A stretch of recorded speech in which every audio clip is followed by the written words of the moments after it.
Alright, you guys, today I want to take a look at FontTerrible. Of course, this is just an online page in FontTerrible.com. So basically here you can create terrible fonts. All you need to do is just double click, rename, and then you can distort that. You get the amount here and you can create smaller or bigger distortions. Probably gonna go with like bigger ones. You also can change up the style here, zigzag, wave, and so on and so forth.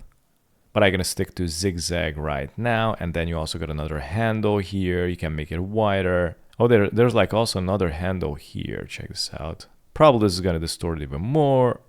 Yeah, so this is wide. Yeah, this is gonna create like different distortions. I mean, it's a little bit better customization at the end of the day. And then you also got the show marks. It's just gonna show the grids and the anchor points. And check this out, we also got the create font. You can create a font out of this. So I'm gonna hit it and it's gonna download the font. And then you also can install that font, double click and hit install right here. Let's wait for that. And I'm gonna go to Illustrator and then let's check this out. And by the way, you also need to check the font name. So the font name of this is Roboto.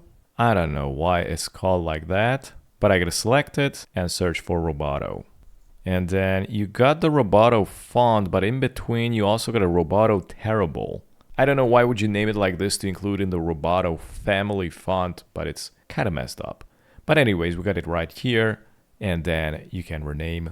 So there you go. There you have your terrible font.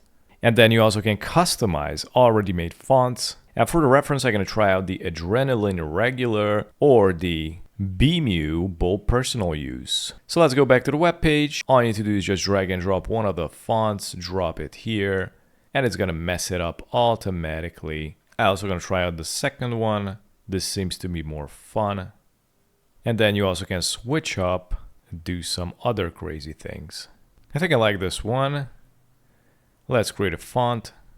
Let's double click on that. And it seems like it's not working anymore. So pretty much this is the experience with FontTerrible. It is actually terrible. So yeah, this is pretty much it. Thanks for watching and see you on the next one.